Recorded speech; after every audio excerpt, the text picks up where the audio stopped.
Okay, so this week's 6-Minute Entrepreneur video is all about feedback and how to deliver feedback, because if you can master this one technique, honestly, it will change your life.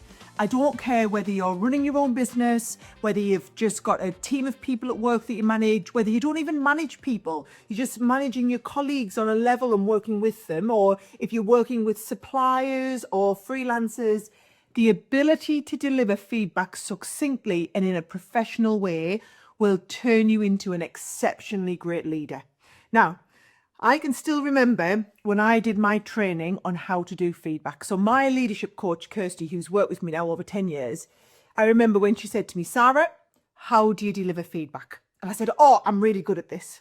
So I thought, I'm really good at this, Kirsty, and I use the shit sandwich approach, right? As I'm sure many of you do, shit sandwich approach.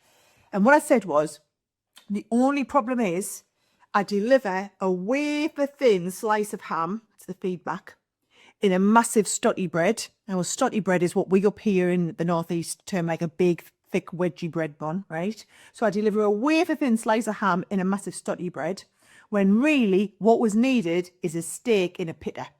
And she laughed at me and she said, right, Sarah, we're going to learn to deliver the steak, lose the pitta.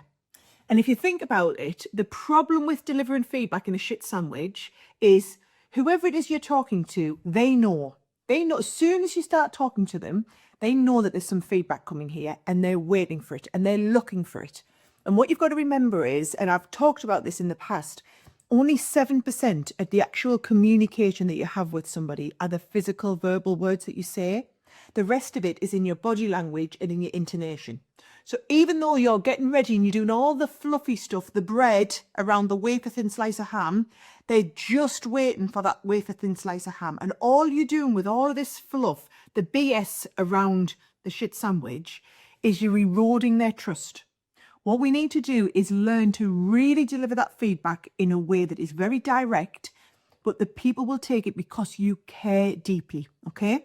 Now, Kirsty, my coach, taught me a feedback model called Radical Candor, and it's by Kim Scott, and I want you to go look it up, search Kim Scott Radical Candor, and you'll see the picture, and it's all about these two axes. And those axes, number one, you've got caring personally, right? So really caring.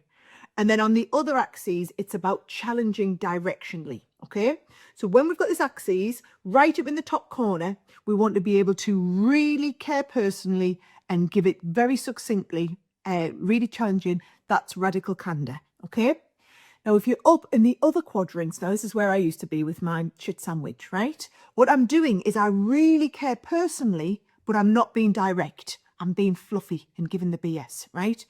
That's called ruinous empathy. And what I'm doing is I'm fluffing it up so much, it's too much BS, right?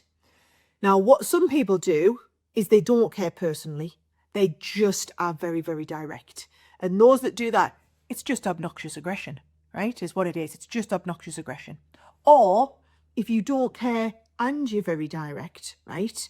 And you're not very direct, basically, it's just manipulative insincerity. But it doesn't matter because we're not dealing with any of them. We're just going with radical candor, okay? So what I want you to think about is build the relationship, whoever that you are having the conversation with. And there's a few of my staff that I've practiced this on over the years where I've really had to work at giving them a lot of direct feedback, but being pretty to the point about it. And it's hard. As a leader, I can tell you this is the hardest thing that I do, is have to give people feedback. But what I make sure these people know and understand is that I care about them so much, right? I care about them as staff, but I also care about them as people. I want them to have really long, fruitful, successful careers in my business, right? Or any one of my businesses that they work in. So basically, I am giving them that feedback because I want them to excel. And when you can get a really deep, trusting relationship with somebody and you can start that conversation with, I'm giving you this feedback because I want you to do really, really well, because I really care about the development of your career. I care about you doing really well at work. They will understand that you're doing this with positive intent, okay? You're not being, you're not giving feedback for feedback's sake. You're not being nasty about it when you do it.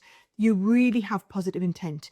And the only way you can successfully deliver that feedback, successfully deliver the steak and lose the pitta, is if there's mutual trust there and this person really understands how much you care. So I want you to really focus. I want you to look up that model, read a bit more about it. I'll be really honest, I've never read the full book of Kim Scott's book. I've only ever read the overviews and seen the top line. But radical candor, it is the best way you can ever give somebody feedback. And it really relies on having that really trusting relationship. So you're going to deliver it really directly, but you're going to care about that person a lot. Now, what I've done is, actually, I'm going to follow this up next week because I've got some stories, some pure examples of where radical candor hasn't been implemented and what the kickback on that's been. So we're going to build on feedback next week. Come back again next week and you can watch the next video of really putting radical candor into play, and hopefully it will have a huge impact in your career, whether you're a leader or you're just an aspiring leader.